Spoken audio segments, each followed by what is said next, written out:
For 28 straight years, the world believed 5 nuns vanished without a trace on a stormy September night in 1979. No bodies, no notes, no answers, just rumors that aged like bad wine. Some folks said we ran off with men. Others swore we were murdered and buried under holy ground. A few claimed God himself erased us. None of them were right. My name is Sister Grace, or at least, that's the name I used to live under. I'm 70 years old now, my hands shaking as I write this, my heart pounding like it still remembers how to be afraid. I've spent most of my life hiding, blending in, staying quiet, pretending the past didn't claw at my sleep every single night. But silence has a weight, and after a while, it becomes heavier than fear. So tonight, I'm done running. Tonight, I tell the truth, not for revenge, not for forgiveness, but because evil survives when good people stay quiet, and I stayed quiet for far too long. This isn't a story about losing faith. It's about faith being weaponized, about power dressed in holiness, about how the safest looking places can hide the darkest sins. And yeah, it's uncomfortable. It should be. I grew up in a small Midwestern town where church bells mattered more than alarm clocks. My parents were simple people, hardworking, God-fearing, and convinced the world made sense if you followed the rules. I was the quiet one in the family, always watching, always listening. When I told them I wanted to join the convent at 16, my mother cried. My father just nodded like he already knew this was coming. Back then, becoming a nun felt like answering a calling, not running away from life. The Havenwood Convent sat on a hill just outside town, white stone walls glowing soft at sunrise. From a distance, it looked peaceful, protected, pure. Inside, life was strict but steady. Wake before dawn, pray, work, silence, prayer again. The rhythm felt holy, almost soothing. The world outside faded, and in its place, we built a small universe centered around devotion. There were only 5 of us young sisters then. Sister Sarah was the youngest, bright-eyed, innocent, still giggling when she thought no one could hear. Sister Eleanor had a sharp mind and sharper instincts. She noticed details others missed. Sister Ruth carried sadness in her bones, though she never spoke of it. And me, I was the observer. Always had been. We were guided by Mother Agnes, a woman of discipline and warmth, strict but fair. She believed faith meant accountability, not blind obedience. Under her, the convent felt safe. For a while, everything felt right, until Father Michael arrived. He came one autumn morning, dressed in confidence and authority. Tall, broad-shouldered, voice smooth like it had been polished for years. The town welcomed him instantly.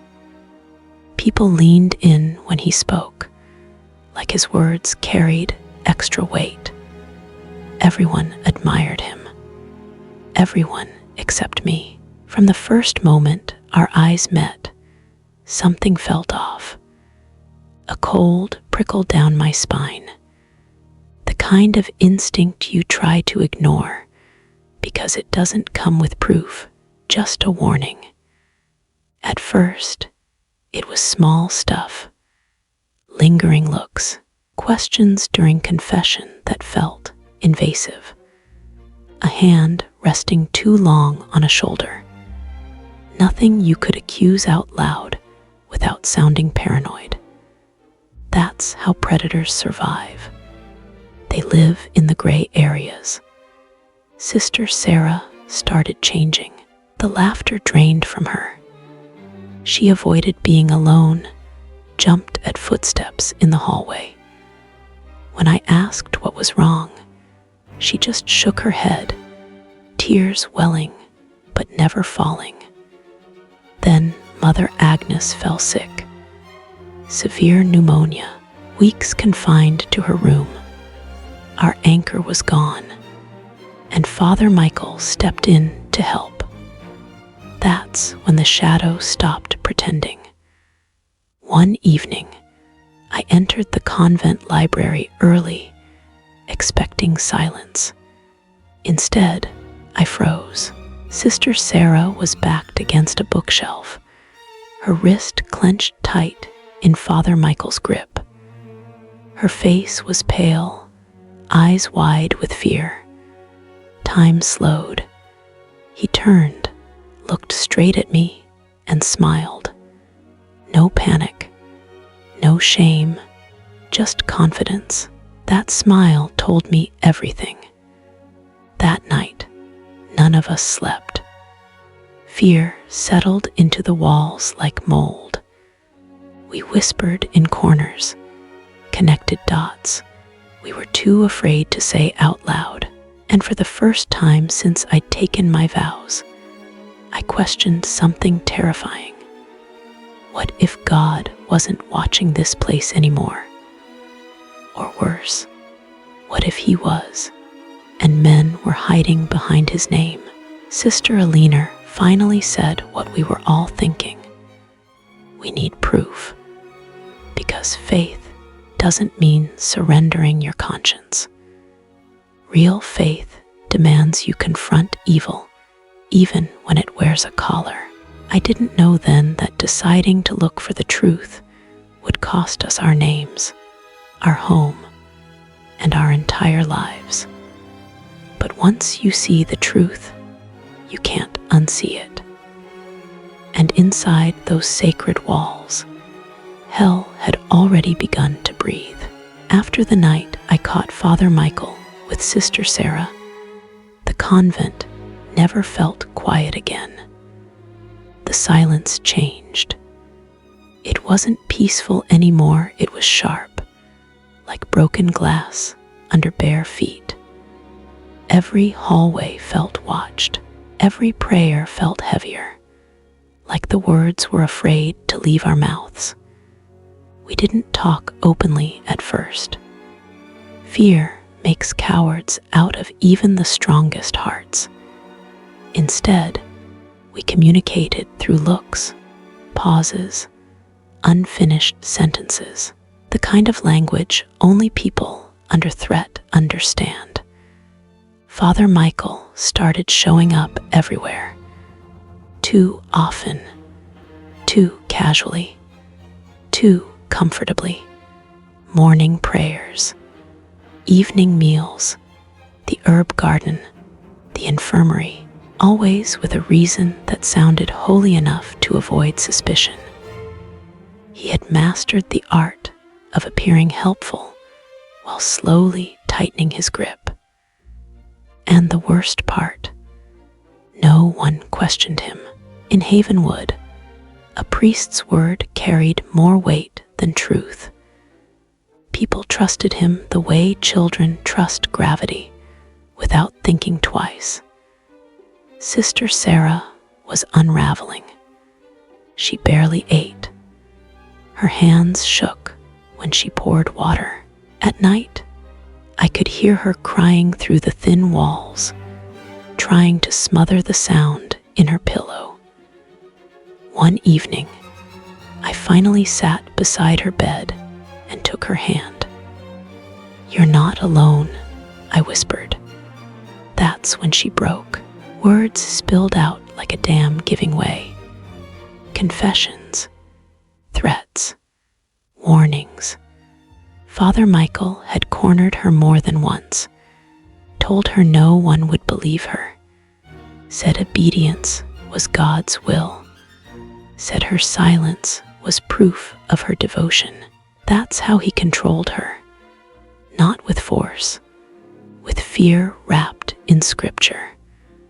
I felt sick listening to her, angry, helpless, and underneath it all, something darker began to grow, resolve. Sister Alina became the strategist. She started documenting everything. Dates, times, places, changes in behavior, patterns. She said if the truth ever had a chance to survive, it needed a backbone made of facts. Sister Ruth watched the doors and windows like a soldier. She'd lived with fear before we could see it in her eyes, and she understood danger when it walked into a room. As for me, I listened, I watched, and I remembered. Then the warnings started. Father Michael pulled me aside one afternoon, his voice low, friendly on the surface, but sharp underneath. Some people, he said, smiling, confuse temptation with persecution. I didn't respond. He leaned closer. Be careful who you listen to, Sister Grace. False accusations destroy lives. That was the first time he said my name like a threat. After that, things escalated fast. Sister Alina found her notes missing one morning, torn pages left on her bed like a message.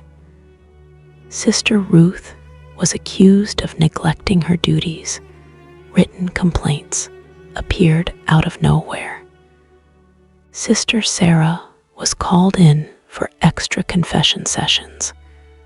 Fear stopped being abstract. It got personal.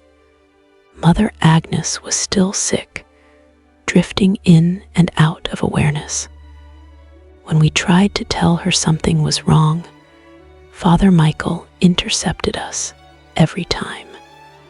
Claimed she needed rest. Claimed we were upsetting her. Control, one layer at a time. The breaking point came on a cold November night. A storm rattled the windows, rain slamming against stone like fists. I was returning from evening prayer when I heard a muffled scream. Not loud, controlled, terrified. It came from the old storage wing. I ran. Inside, I found Sister Ruth pinned against the wall, Father Michael towering over her. His voice was calm. Hers was shaking. You think you can play detective, he hissed. You think you can destroy me. When he saw me, his face didn't change. That scared me more than rage ever could. That was the moment we knew. This wasn't going to end quietly. That night, the 5 of us gathered in the laundry room, the only place without ears. The machines hummed, covering our whispers. Alina spoke first. We can't stay. Sarah shook her head, panic flashing across her face. They won't let us leave. Ruth's voice was steady. Then we don't ask. Silence followed. Leaving a convent without permission wasn't just rebellion, it was disappearance. No support, no identity, no protection. In 1979, women without papers were ghosts. But staying meant something worse. We made a pact. No matter what happened, we'd leave together. No one left behind. No one sacrificed to save the others. Eleanor had found an old maintenance map of the convent grounds, forgotten passages, unused exits, places no one checked anymore. Proof wasn't enough if we were dead or discredited. We needed to survive first. Every day after that felt like borrowed time. Father Michael's eyes followed us. His patience thinned. His threats sharpened. He knew something was coming. He just didn't know when.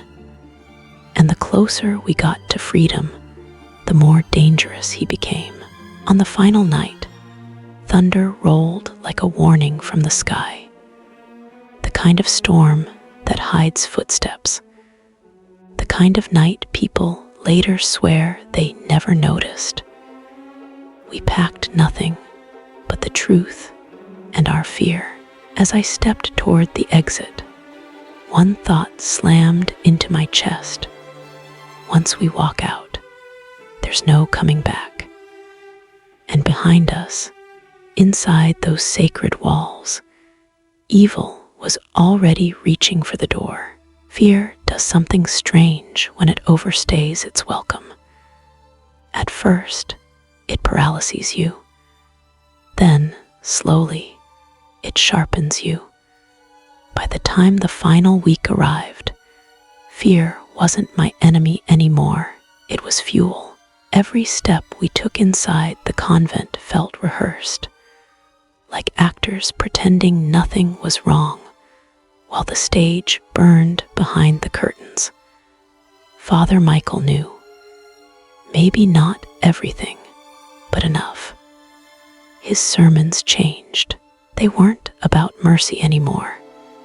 They were about obedience, about punishment, about wolves hiding among sheep. Each word felt aimed directly at us, even when he never said our names. And the town listened.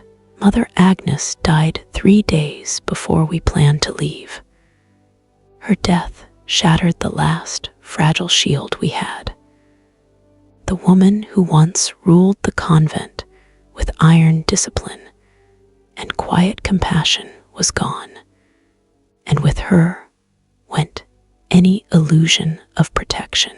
At her funeral, Father Michael stood at the altar like a victor. Calm, respected, untouchable. When his eyes met mine, there was no anger in them, only certainty. That night, Sister Eleanor whispered what we were all thinking. We don't have time anymore. The escape plan was fragile, stitched together with desperation and silence. We would leave during the storm predicted for Friday night.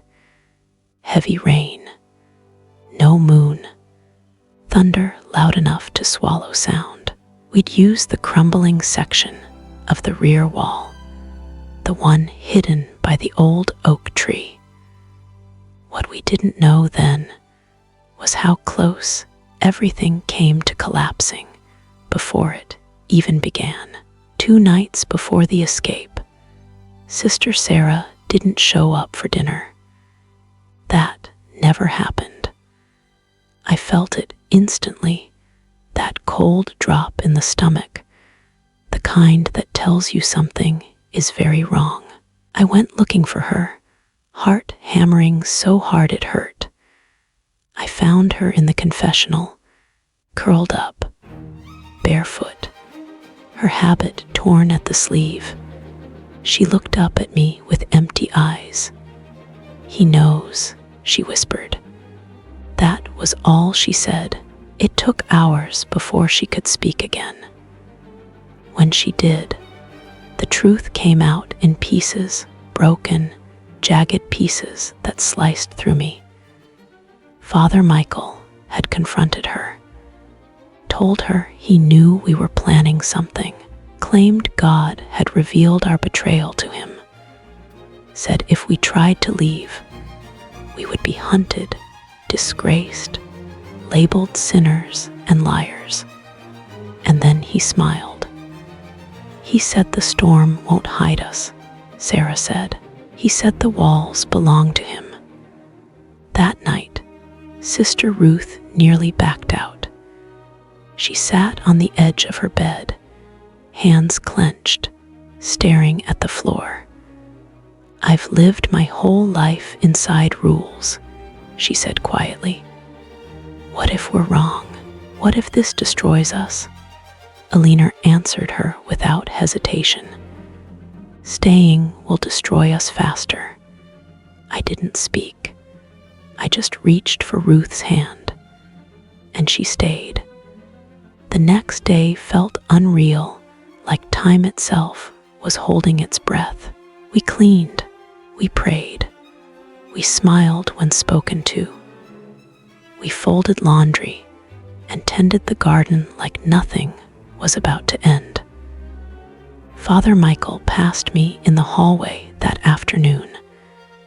"So quiet today, Sister Grace," he said lightly, almost secretive. I met his eyes. For the first time, I didn't look away. The storm arrived right on time. Rain slammed down in sheets, turning the convent grounds into mud. Thunder cracked so loud the walls trembled. Bells rang for midnight prayers, but only echoes answered. We moved fast, habits off, plain clothes on. Each of us carried one small bundle, nothing that tied us to who we had been. In the cellar, we paused. For a single moment, doubt crept in. Then Sister Martha, old, steady, unbreakable, said softly, "God does not ask his children to suffer in silence." And we moved. The oak tree loomed like a shadow against the storm. Rain soaked us instantly, freezing our skin. Alina went first, climbing carefully, hands slipping against wet stone. Halfway up, we heard a sound. Footsteps. A lantern flickered in the distance. Sarah froze. Father Michael's voice cut through the rain. "I know you're out here." My blood turned to ice. He was closer than we thought. "Go," I whispered. Ruth climbed next, then Sarah, then me. As I reached the top, a shout erupted below. The lantern light flared brighter. Stones clattered as someone ran. Sister Martha was still on the ground. "Hurry," Alina hissed. Father Michael reached the base of the wall just as Martha grabbed the rope. "You ungrateful women," he screamed. "You think you can escape God's justice?" Martha slipped. For one terrifying second, I thought she was gone. Then Ruth grabbed her arm. Together, we pulled. The lantern smashed against the wall. Glass shattered. Father Michael cursed, and then we were over. We ran, barefoot, breathless, alive. The rain erased our tracks as we disappeared into the dark. Behind us, the convent stood silent, its walls intact, its secrets buried, or so Father Michael thought. Because that night, 5 women didn't just escape, they survived. Freedom didn't feel the way I imagined it would. There was no rush of joy, no sudden peace, no choir of angels singing, because we had crossed a wall and left hell behind. Freedom felt like running until your lungs burned, like hiding your face every time headlights passed, like wondering if every stranger was the man who had almost caught us. We didn't stop running until dawn, By the time the storm weakened, our clothes were soaked, our feet bleeding, our bodies trembling from cold and fear. We collapsed inside an abandoned tool shed at the edge of the county road, pressed together like frightened children. No prayers were spoken. We were too busy listening. Morning brought a terrifying clarity. We had no money, no identification, no plan beyond getaway. And worst of all, we knew exactly what would come next. Father Michael would not look for us as victims. He would hunt us as sinners. By noon, the bells of Havenwood rang nonstop.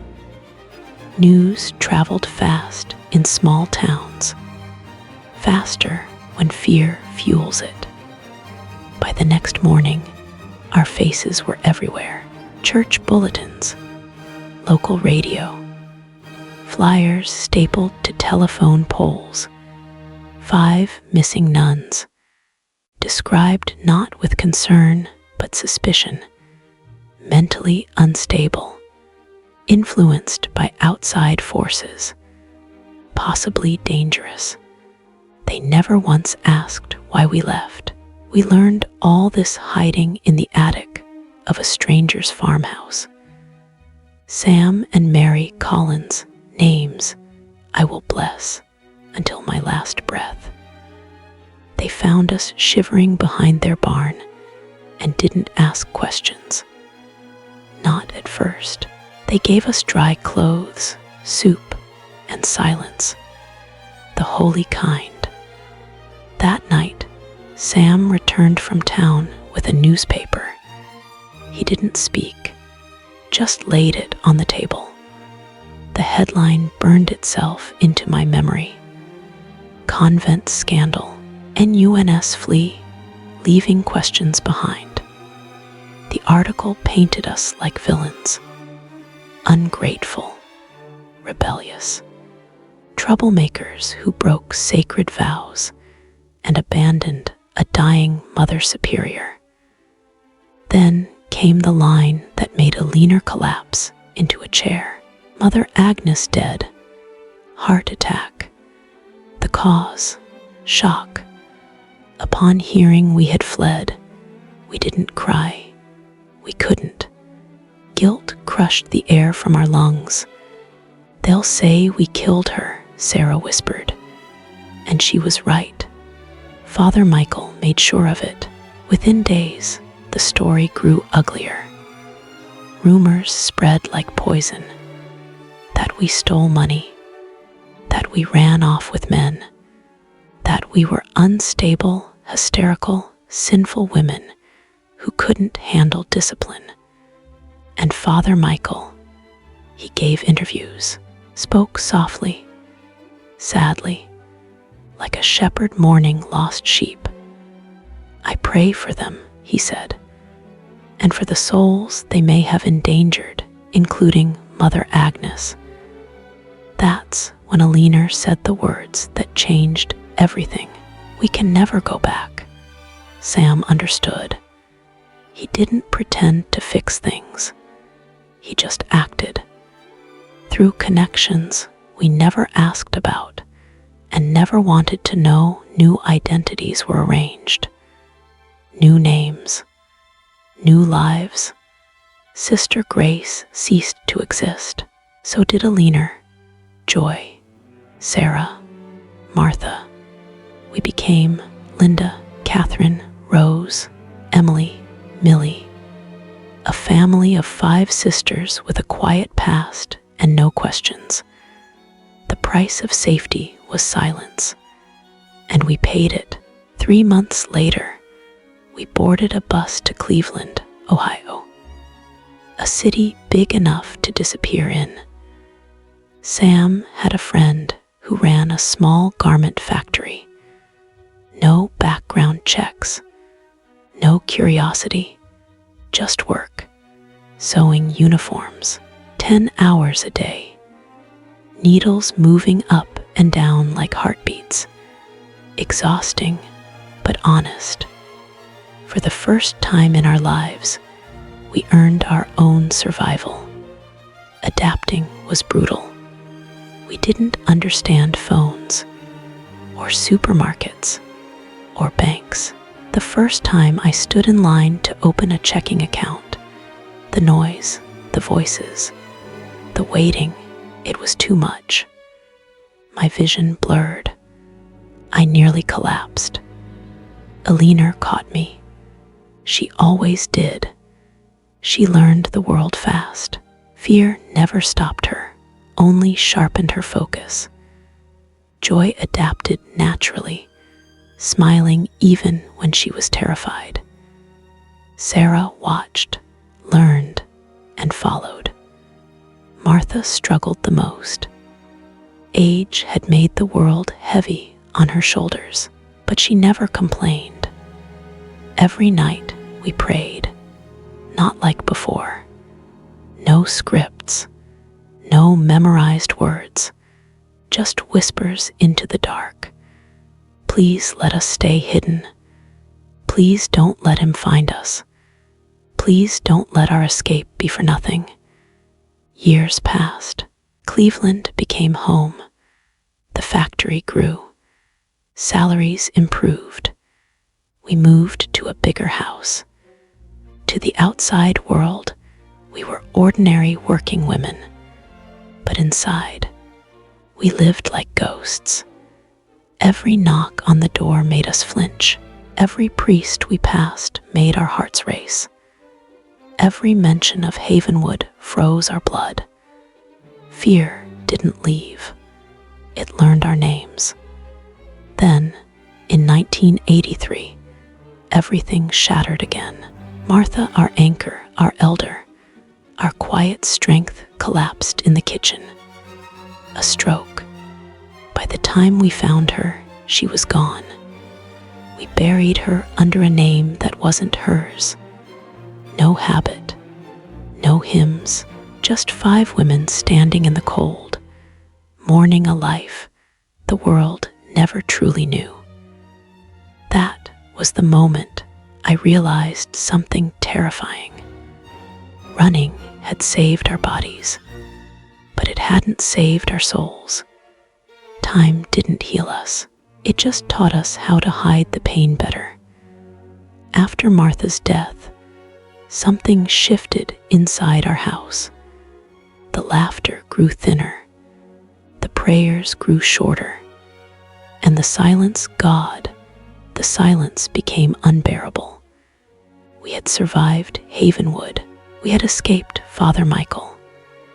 But survival had a price, and we were paying it slowly, year by year. Alina tried to keep us together. She always did. She took on more responsibility at the factory, stayed late, learned the systems, memorized numbers, solved problems no one else wanted to touch. The owners noticed. Promotions followed. Raises too. On paper, we were doing better than ever. Inside, we were unraveling. In 1983, Cleveland started to feel too familiar. Too many routines. Too many people who recognized our faces. So when Mr. Russo offered Alina a management position at a new branch in Charlotte, North Carolina, we didn't hesitate. A new city meant a fresh layer of invisibility. Charlotte swallowed us easily. It was bigger, louder, faster. No one cared where you came from, only where you were going. And we kept going. Years slipped by. Sarah found love, a quiet man from the factory who asked questions gently and accepted answers softly. She married him, moved nearby, and slowly built a life that didn't revolve around fear. For the first time, I saw her sleep without screaming. Joy and I stayed together.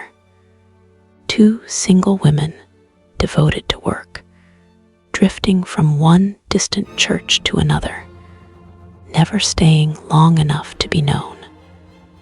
Sometimes, Joy would stare at the altar longer than necessary. "I miss the structure," she admitted once. "I miss knowing who I'm supposed to be." I didn't answer, because part of me missed it too. Then came 1994, the year the past reached out and grabbed us by the throat. I was standing in line at a convenience store when I saw his face. Older, heavier, grayer, but unmistakable. Father Michael. The headline read, "Havenwood Priest Celebrates 30 Years of Service." I dropped the magazine and ran to the bathroom. I vomited until my ribs hurt. While we had been hiding, breaking ourselves into pieces to survive, he had been thriving.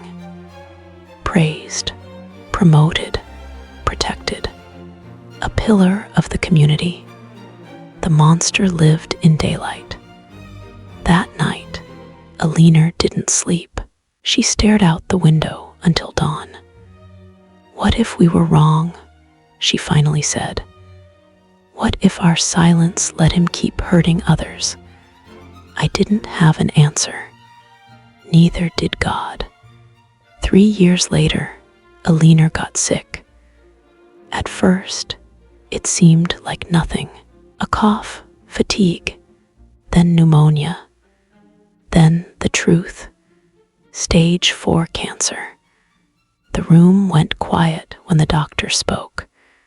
Too quiet. Alina squeezed my hand. "I need you to promise me something," she said. Her grip was strong, stronger than it should have been. "One day," she whispered, "the truth about Havenwood has to come out." I shook my head, tears blinding me. "Who would believe us now?" She smiled faintly. "The truth doesn't expire, Grace. It just waits." 2 weeks later, she was gone. We buried her quietly. No honors, no recognition. Just another woman erased by silence. Joy's heart failed next. Years of stress had carved too deep. She lived with it bravely, until one night in 2003, she didn't wake up. Just like that. Gone, peaceful, unfair. And then there were 2, me and Sarah. She had children now, a home, a life untouched by convent walls. She wasn't Sister Sarah anymore. She was Emily, and she deserved peace. I lived alone after that. Worked, aged, waited. The promise I made to Alina grew heavier with every passing year. What good was survival if the truth died with me? What good was faith if it protected abusers and buried victims? In 2005, the factory closed. I took it as a sign. I moved to a small town near the North Carolina foothills, bought a modest house, opened a sewing shop. Quiet work, quiet life, but the past never shut up. By 2007, I knew silence had done enough damage, and I was done letting fear decide the ending. Silence doesn't fade. It settles. It sits in your chest like unfinished business, like a debt that keeps collecting interest no matter how long you ignore it. By the time I turned 60, the weight of that silence was heavier than fear ever had been. Alina's promise haunted me, not like a voice, but like a pulse. Every time I heard the word Havenwood, Every time I saw a priest on the news, every time another woman disappeared into quiet suffering, that pulse grew louder until one night it finally broke me. I dreamed of Mother Agnes again. She stood in the convent garden, right where the statue of the Virgin used to catch the morning sun. Her face wasn't angry. It was hurt. "Why didn't you tell me?" she asked softly. "Why didn't you trust me?" I woke up crying, my nightgown soaked with sweat. That morning, I opened the drawer I hadn't touched in years. Inside was Aliner's notebook, locked, waiting. I sat at the kitchen table for a long time before opening it. When I finally did, my hands started shaking. Page after page, Aliner had written everything. Dates, times, locations, names, detailed accounts of Father Michael's behavior, how it escalated, how he targeted the youngest, how he used confession and obedience like weapons. She recorded our failed attempts to report him. She even wrote down conversations that hinted church leadership knew and chose silence. And then there were names I didn't recognize. Other nuns before us. Victims who never ran. The final pages weren't records. They were a message. "Grace, if you are reading this, it means I'm gone. I didn't write this for revenge. I wrote it for justice. Silence protects abusers, never the abused. Wait for the right moment. Wait until it's safer. And when the time comes, use these pages. Use your voice." I closed the notebook and pressed it against my chest. The time had come, but I wasn't reckless. I watched. I waited. And then January 2007, a headline caught my eye. New priest appointed to assist Monsignor Michael. His name was Father John. Young, 30, former university professor, known for working with at-risk youth. One detail made my heart stop. In an interview, he mentioned his sister. "She was a nun," he said. "Her faith inspired me even after her early death." No name, no details, but something inside me knew. This wasn't coincidence. This was the moment Aliner had been waiting for. Walking back into Havenwood felt like stepping into a past life. The streets looked smaller, the buildings older, but the air still tasted like fear. Father John welcomed me into his office politely. I didn't sit down. "My name isn't Linda Peterson," I said, his brow furrowed. "My real name is Grace, Sister Grace, from St. Mary of Peace Convent." His eyes widened. "The nun who disappeared in 1979, I nodded. "We didn't disappear. We escaped." I told him everything, from the early days of joy to the years of terror, from Sarah's trauma to our failed attempts to report Father Michael. From the stormy night, we fled to the decades we spent hiding. I watched his face change. Skepticism, shock, anger, grief. Then I handed him the notebook. He turned pale as he read. "My God," he whispered. When he looked up, his eyes were wet. "I believe you," he said. And for the first time in 28 years, someone from the church believed me. We worked in silence for days.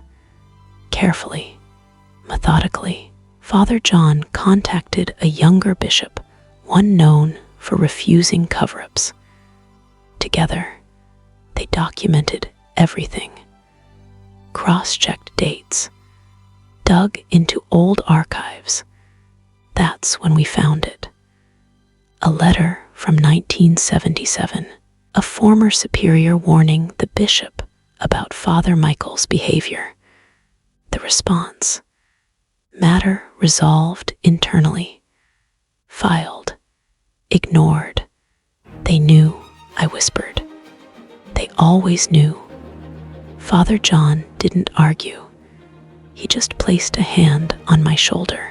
A week later, I stood before Bishop Mattis.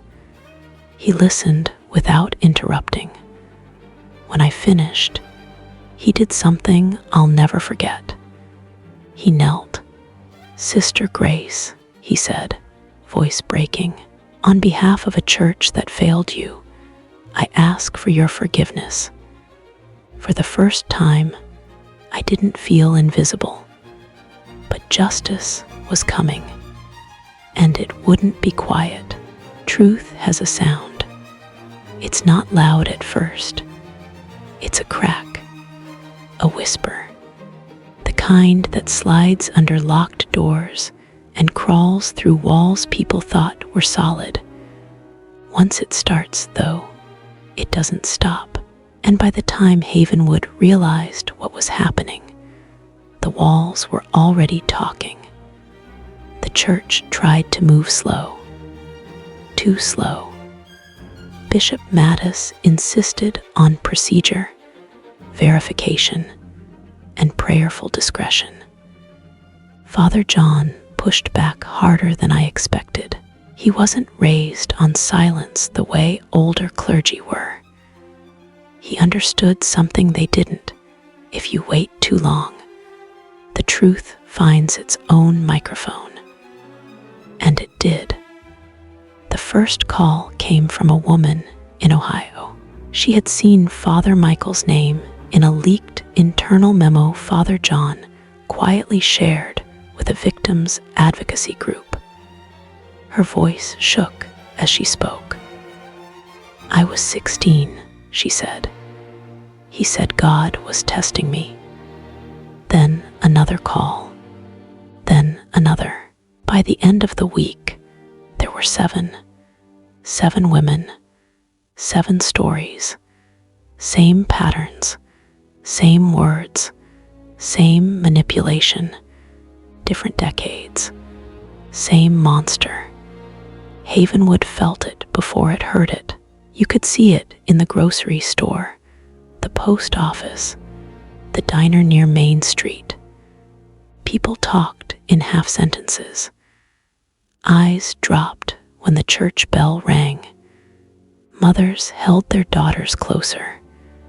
And Father Michael, he stayed silent. That silence screamed guilt. The meeting happened on a rainy Thursday. A closed-door session in the old parish hall. Heavy oak table. Faded portraits of bishops who preached obedience like it was oxygen. Father Michael sat straight-backed, hands folded, calm as ever. Predators always are. I was asked to wait outside. Through the door, I heard raised voices, then shouting. Then the sound of something hitting the table hard enough to rattle the glass. When the door opened, Father Michael walked out first. His face was pale, his lips pressed tight. He didn't look at me, didn't need to. I had already won something he could never steal back. The church announced an administrative leave. That's the phrase they use when they're hoping people stop asking questions. People didn't. Local media picked it up within days. Then national. Then international. The headline that finally shattered the illusion read, "Decades of silence. Survivors speak out against beloved priest. Beloved. That word made me sick. The real turning point wasn't the articles. It was the girls. Teenagers started coming forward once Father Michael had been counseling recently. Ones still trapped in confusion and shame. Ones who didn't yet know what had happened to them had a name. Abuse. Seeing them broke something open inside the town. Parents demanded answers. Sponsors pulled funding. The parish hall filled not with prayer, but with anger. The walls didn't just talk anymore. They testified. Father Michael was arrested on a quiet Tuesday morning. No handcuffs, no spectacle, just the weight of consequence catching up. As he passed me, he finally spoke. "You should have stayed silent," he muttered. I leaned in close. "No," I said calmly. "You should have stopped." His eyes flickered. That was fear. But the hardest moment wasn't seeing him taken away. It was seeing the church struggle with the truth. Some defended him. He baptized my kids. He helped my family. He couldn't have done this. I wanted to scream. Abusers don't look like monsters. They look like men you trust. Father John stood firm. So did Bishop Mattis. They released documents, opened archives, cooperated fully with law enforcement. It cost them threats, protests, letters calling them traitors. But it also changed something. For the first time, Havenwood chose victims over reputation. I stood in the empty convent garden one last time. The statue was gone, the rose bushes dead, but the air felt lighter, not healed, but honest. Justice didn't erase the past. It didn't give Sarah her childhood back, didn't bring Alina back, didn't erase decades of fear, but it did something just as powerful. It ended the silence. When the truth finally explodes, people think the hard part is over. It's not. That's just the noise. What comes after that quiet, aching silence is where the real work begins. Havenwood didn't celebrate. There were no victory bells, no sense of relief, just a town standing in the wreckage of its own denial, trying to figure out how something so wrong had lived right under its nose for so long. People avoided my eyes, not out of anger, out of guilt, because now they knew, and knowing changes everything. The women started meeting on Tuesday nights. At first, only 4 of us showed up. We sat in a borrowed room at the community center, folding chairs arranged in a nervous circle. Nobody knew what to say. Some stared at the floor. Some stared at the wall like it might crack open and swallow us whole. Then one woman spoke. "I thought it was my fault," she whispered. And just like that, the dam broke. Tears, anger, shaking hands. Years of swallowed words spilling out like they'd been waiting for permission. Every week, more chairs filled. Survivors from different decades, different backgrounds, same scars. We weren't victims anymore. We were witnesses. Sarah joined us once. She sat in the back, arms crossed, jaw tight. When someone asked if she wanted to speak, she shook her head. "I'm just here to listen," she said. That was her healing. and it was enough. The media eventually moved on. They always do. Another scandal, another headline, another outrage cycle. But for us, the story didn't end when the cameras left. Nightmares still came. Trust didn't magically rebuild itself. Faith, if it survived at all, came back looking different. Less blind, more honest. I stopped calling myself Sister Grace, not because I rejected who I was, but because I finally understood I was more than what had been taken from me. I was a woman who survived, a woman who spoke, a woman who didn't let the truth die buried in a drawer. One afternoon, Father John visited me, not as a priest, as a brother. He told me his sister's name, her story. She had been one of the early ones, transferred, silenced, broken. "I wish she had someone like you," he said quietly. I shook my head. "She had you," I replied, even if it took time. The trial date was set. I didn't attend every hearing. I didn't need to.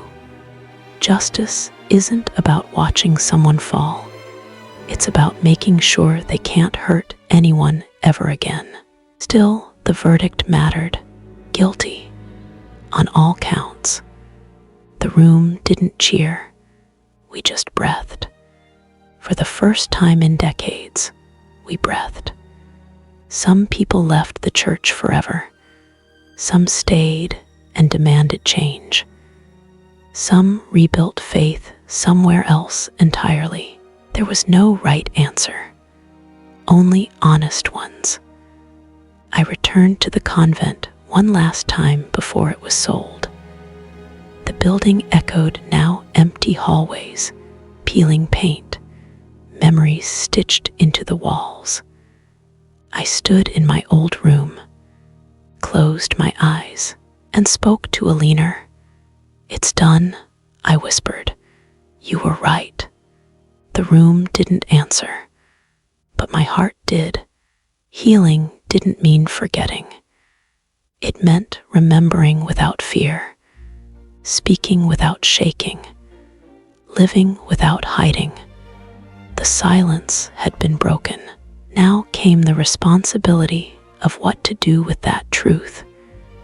People think stories end when the courtroom doors close.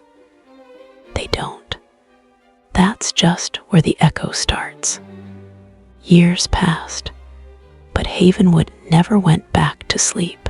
Something had changed deep in the bones of the place.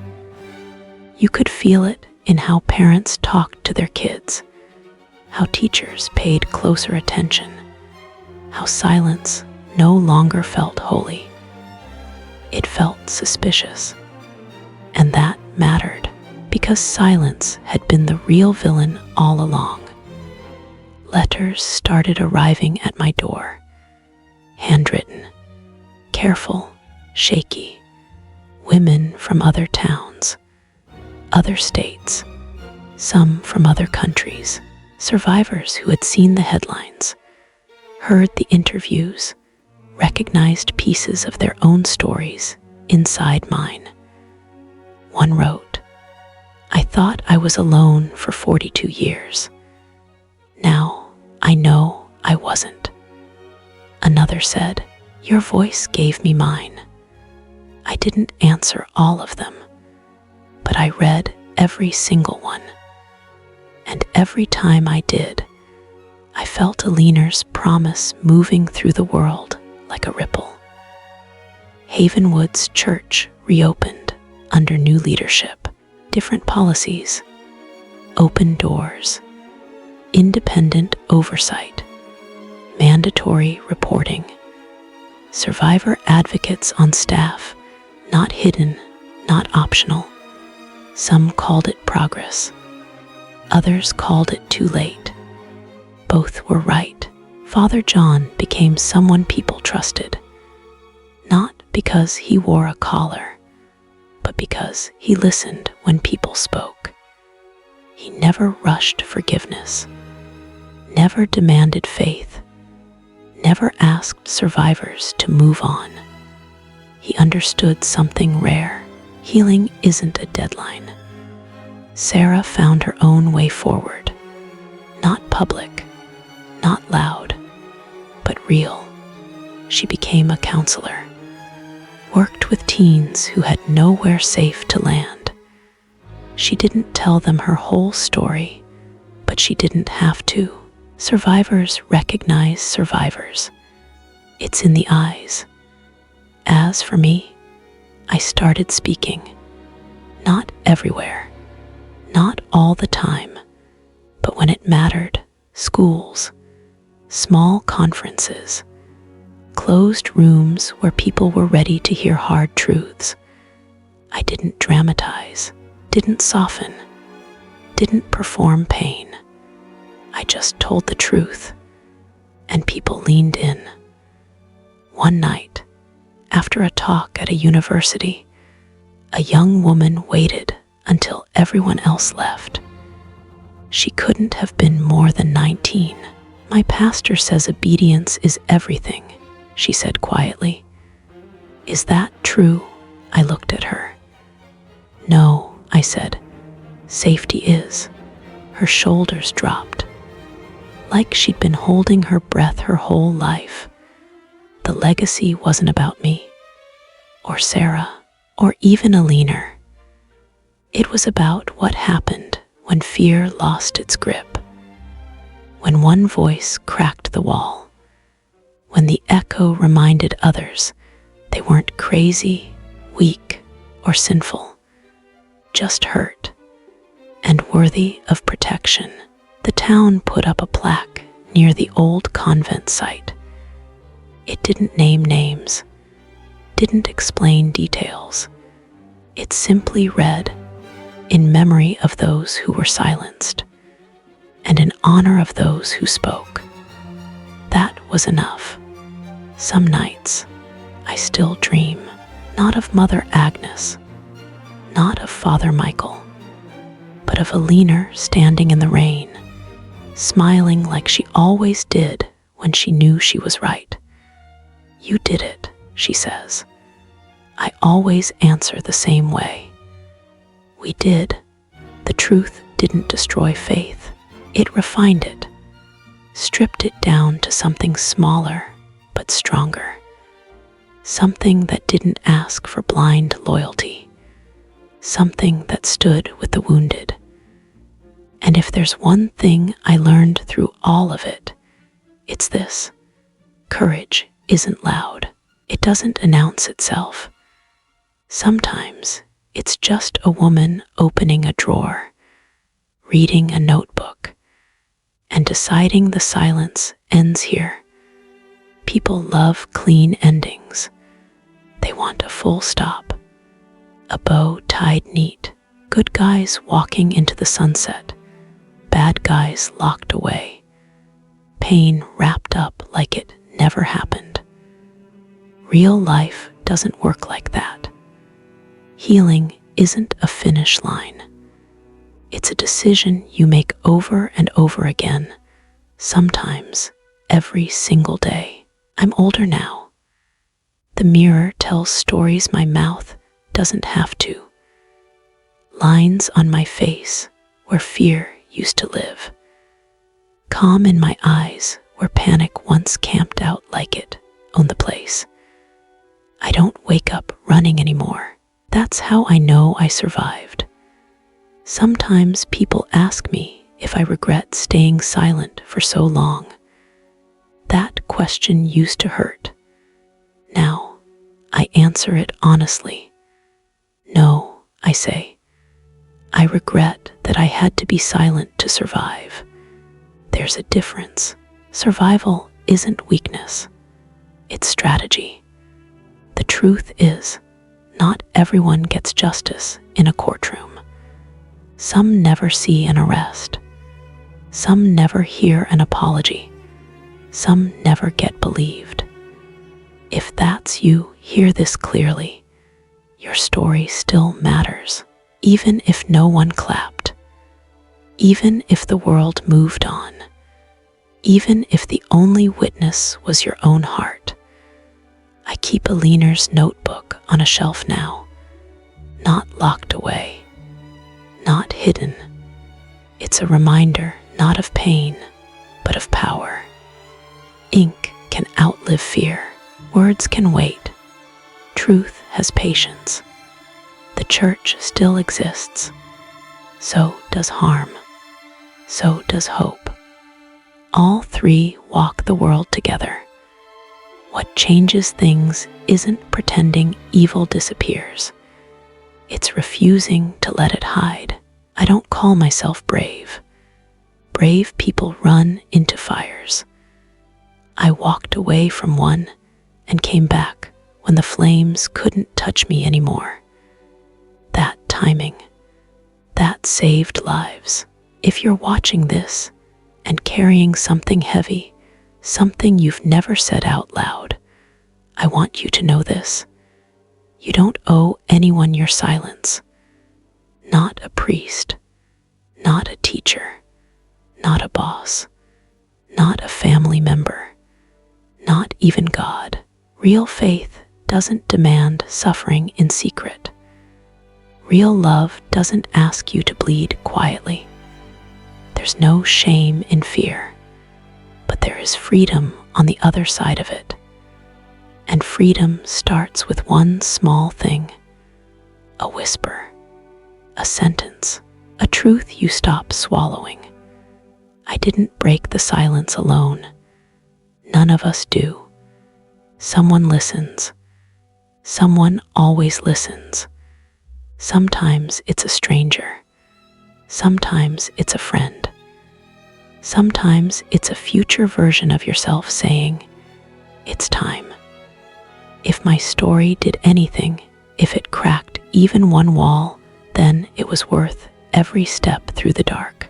Because silence only wins when we keep feeding it. And today, we don't. So here's the ending people don't expect. There's no miracle, no sudden peace, just something better. Honesty and the quiet strength that comes with finally living in the light. If you take nothing else from this story, take this. Your voice is not dangerous. Silence is. And the moment you decide to speak, even if your voice shakes, that's the moment the story changes. For good